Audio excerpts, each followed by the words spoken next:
Kobe said he believes Lynn has made some improvements, and his advice to Lynn when playing with someone like himself, check it out. You have to be able to assert yourself, especially on a team that I'm playing on,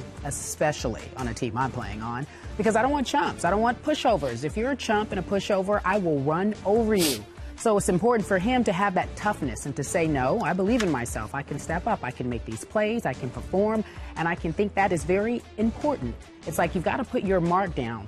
At some point, you've got to expletive on the fire hydrant. Kobe said he loved playing with Lynn. Lynn made some really good adjustments before the Clippers game, during the Clippers game. They had a good talk after that Clippers game where I called an upset, but you said don't be ridiculous. It was close, though. Yeah. You thought at one moment. I thought it would be a blowout. Y'all made it competitive. I give you credit for that. Way to go, Laker Nation. Is this a good thing or a bad thing for Lynn? It's an incredibly good thing. The best thing that could happen to the career of Jeremy Lin is Kobe Bryant, in my estimation. And this is not me, raving about Kobe Bryant. This is about me highlighting what Jeremy Lin needs based on his deficiencies. I think his ball handling skills are a bit suspect. I think that he can make big shots. I think that he's willing to take big shots. But what I would remind everybody about Jeremy Lin is that Jeremy Lin is making $8.3 million this year. And he needed to leave Houston because the person that took his job is making $915,000. You're making $8.3 million and your job is lost by somebody who ain't even making $1 million.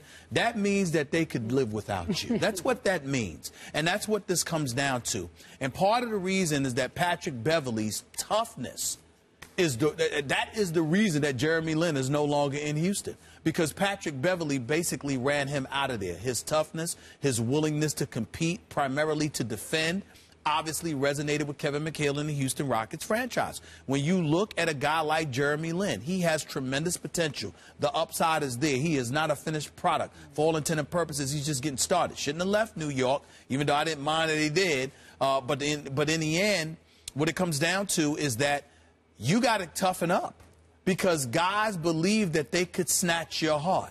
And that's not what they thought about Jeremy Lin when he was in New York, but it is certainly what they have thought about him since he arrived in Houston. And so for somebody like Kobe Bryant to be in his face, you know what Kobe Bryant is saying if you read between the lines of that quote that he elocuted about Jeremy Lin? He's saying, I don't want no punks on my roster. You got to have some heart. Yeah. You got to have some heart. And I'm in no way denigrating Jeremy Lin like that. I'm not calling him that. I'm just paraphrasing for Kobe what Kobe's saying he doesn't want on the squad. I have to believe in you. When it gets tough, when crunch time arrives, guys are going to try to snatch your heart. Sometimes you can make a big shot. Sometimes you've got the requisite ball handling skills or whatever the case may be to drive to the basket. But if somebody can get up in you and take your heart and make you scared to go up against them, that is going to be an impediment to your success and therefore that of the team. Kobe Bryant's pointing that out, like anybody will point it out. They might not articulate it the way that Kobe Bryant did, but there isn't a star alive. There isn't a big-time player alive in any sport that wants a teammate on the court with them or on the field with them that they think is scared of the competition. And so Kobe saying what he said is the best thing for Lin, because he's going to be in Lin's face all the time, and Lin is going to step up to the challenge and embrace it and become a Rough Rider, or he's going to wilt beneath the pressure and he'll never make it. And it's going to be a put-up or shut-up kind of scenario, and we should always love that. I cannot tell you how much I disagree with every point you just said. Why am I surprised? Well, I often agree with you on this show. But on this one, this is a side of Kobe Bryant I do not like. And I love Kobe in general. I love him in the big picture. I do not love this. And I especially do not love it that Kobe made this public. If this is going to become your pet project this year to toughen up little Jeremy Lin, keep it to yourself. Keep it in your locker room. Don't put Jeremy Lin on notice with the LA and the national media. I just think that's completely unfair. And there's a side of Kobe that is intimidating. It's almost to the point of being a bully. And I get what you're talking about. He's going to fire test. He's going to initiate. He's going to pull out the best in somebody, because that's the way Kobe was treated when he was an 18-year-old kid trying to come up through the ranks. But Kobe is a rare specimen. We all agree with that, right? He is made of rare toughness. In fact, he's the toughest thing I've seen since Michael Jordan. He's an assassin. He is an assassin. So it's unfair. See, Kobe views everyone else as Kobe. Well, you should be like me, you should be like me, and you should be like me. And there's also a side of Kobe that knows they can't be like him. So he intimidates them.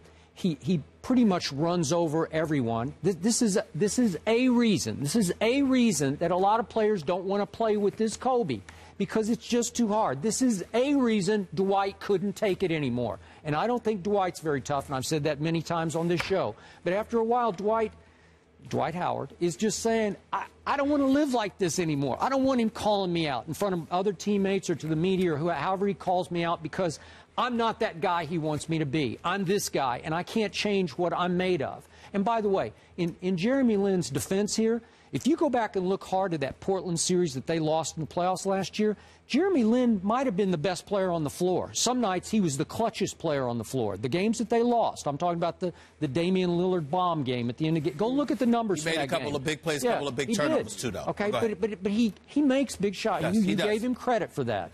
But look, he can't be Kobe Bryant.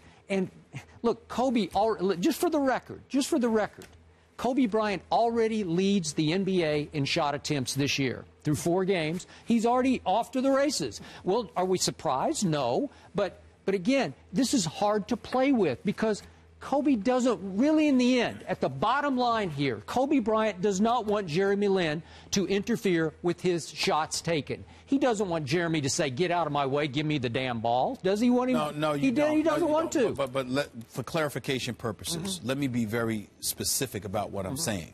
The point that you make, I think you're misconstruing what I'm saying. In no way am I saying that I approve of Kobe publicizing what he publicized. So you're right about that. I was addressing the content of what he was saying. I wasn't saying that we needed to hear that. I was saying that what he's saying is true, and it's great for Jeremy Lin. That's what I'm saying. If we're having a debate as to whether or not he should have said that to the media, there is no debate. I would agree with you. But what he said, Skip, is absolutely important. Let's look at Michael Jordan, for example. Forget Scottie Pippen for a second. Do you know one of the devastating blows that happened to Michael Jordan that was necessary to happen for him to win championships? Remember when they traded Charles Oakley and got Bill Carter? If you know anything about Charles Oakley, that is his man. Just to this day. You understand what I'm saying? And you talk about somebody, I don't want to I don't think I'm exaggerating. He might take a bullet for Michael Jordan. Yeah, I mean, this man loves himself some Michael Jordan. I would agree. What I'm saying to you is that Charles Oakley wasn't, you ain't gonna see Charles Oakley in the Hall of Fame. You ain't going to see Charles Oakley as somebody that can elevate above the rim or be a Barkley caliber player in terms of moving up and down the floor. But Charles Oakley was a rough rider. Everybody's got a role on a team. It's not the star like that is Kobe isn't asking you to be him. What he's saying is, if you're going to be on the court with me, I got to see 2 things. Somebody that wants it as bad as me and somebody that ain't scared. That's it. The skill set, he's not judging you based on that. He's saying you got to have it. In Dwight Howard's case, he was questioning how much Dwight wanted. And I do think at times he was hard on Dwight. But in Jeremy Lin's case, just don't be scared. Don't be scared. A note for clarification, Kobe also said to the media, he and Derek Fisher would often get into it on the court, yell back and forth. And he was like, that was his favorite teammate. That's right. He loved him. And Derek Fisher don't back down. No. Because Kobe knew he wasn't scared. And Kobe encourages that from Jeremy Lin. That's right. Gentlemen, we leave it here. Let's head out to our Call of Duty group.